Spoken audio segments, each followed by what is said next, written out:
Today, we're diving into a hidden chapter in the life of one of history's most iconic leaders, Winston Churchill. It's a story about a secret, a really big secret, kept back in 1953. And trust me, if this had gotten out, it could have completely destabilized the British government right at a critical moment in the Cold War. But before we get into the thick of it, let's start with a question for right now. I mean, think about it. In our world of 24/7 news, social media, and constant updates, could a world leader's severe illness be totally hidden from everyone? Just keep that question in the back of your mind, because what happened in 1953 seems almost impossible by today's standards. All right, so let's get right to the heart of the story. It all starts with a massive, life-threatening stroke. And it happens to the Prime Minister inside the most famous address in all of Britain, number 10 Downing Street. Okay, so look at this timeline. On the evening of June 23rd, Churchill is doing what he does best. He's hosting a dinner, giving a brilliant speech. He's totally in his element. But then, just hours later, the crisis hits. He suddenly slumps into a chair, his speech is gone, his body is failing him, and what's just incredible is that the full seriousness of it all isn't even understood until the next morning, when his doctor, Lord Moran, finally gets there to see what's going on. You know, what's really fascinating here is the sheer confusion of the moment. This quote from his daughter Mary just captures it perfectly. She sees her father, he can't speak properly, he's unsteady, and even the few guests who notice something's off just think, oh, he's probably had a bit too much to drink. No one, not even his own family, immediately grasps the terrifying reality of what's just happened. Now, to really get why they went to such lengths with this cover-up, we have to understand the legend of the man they were trying to protect. So let's jump back 13 years to the moment that legend was really forged in fire. The year is 1940. Just picture it. Britain is completely on the back foot, looks like it's on the brink of collapse. Hitler's forces have just steamrolled across Europe, and an invasion feels like it could happen any day. And in this moment of just supreme crisis, Churchill's greatest weapon wasn't the army, it wasn't the navy, it was his voice. And the impact of his words was just immediate and so profound. A fellow member of parliament said his famous speech after Dunkirk was worth 1,000 guns. I mean, just think about that for a second. His words weren't just about boosting morale, they were seen as a genuine strategic asset, almost like a weapon. He was literally mobilizing the English language and sending it into battle. So, how'd he do it? Well, one of his most powerful tricks was a rhetorical tool called anaphora. It's actually a pretty simple idea, but it's incredibly effective. You just repeat a word or a phrase over and over to create this hammering, relentless rhythm that just builds and builds in power and emotion. And here it is. This is the master at work. We shall fight, we shall fight, we shall fight. You can feel it, right?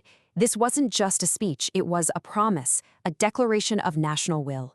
This was the defiant, unconquerable legend that, 13 years later in 1953, his inner circle felt they absolutely had to protect, no matter what. Okay, so let's connect that public legend to the private reality. We're back in 1953, where the world's most powerful speaker has suddenly become this vulnerable patient fighting a secret battle for his very life. So how do you even begin to hide something this big? Well, it took a very small, fiercely loyal inner circle. And here we see the two key players. On one side, Lord Moran, his doctor, who was in charge of Churchill's physical survival. And on the other, John Colville, his private secretary, who had to manage the massive public deception. So the official story they put out was that he was just overtired. But this was the terrifying clinical reality. This wasn't just being tired. Lord Moran's private notes describe a spreading thrombosis, a sagging face, slurred speech, and partial paralysis on his left side. He couldn't use his arm. He had trouble even turning over in bed. And this quote just reveals Churchill's own private despair. He's talking to his doctor, Lord Moran, and he admits that he feels himself becoming helpless, that he's afraid of complete paralysis. So the man who projected this unshakable confidence to the entire world was in private facing the very real possibility that this was the end. And the prognosis? It was grim. When they finally pressed his neurologist for odds, he gave Churchill a 50-50 chance of making a reasonably complete recovery. A coin toss. It was literally a coin toss whether the Prime Minister would ever be himself again. So, with the Prime Minister's life hanging in the balance and the odds being what they were, the Inner Circle launched what's been called an unprecedented conspiracy of silence. The goal? to hide the truth from the public, from parliaments, and from the entire world.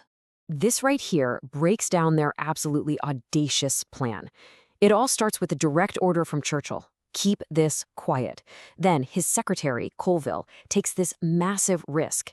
He calls in the most powerful newspaper owners in Britain and somehow gets them to agree to total silence, a gentleman's agreement. And the result was just unheard of. A story that today would be a global headline simply vanished. Poof, gone. And this slide just shows you the huge gap between the public story and the private reality. Over on the left, you have the official, deliberately vague bulletin. The Prime Minister is tired, he needs a rest.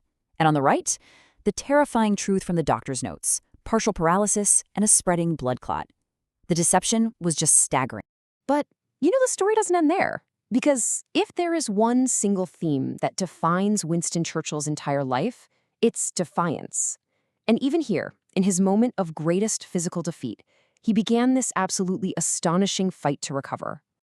This account from the cabinet secretary just says it all. Churchill's in a wheelchair, and one day he just decides he is going to stand up. He waves away any help, and with sweat just pouring down his face, he uses every ounce of strength to lever himself to his feet. It was pure, raw willpower.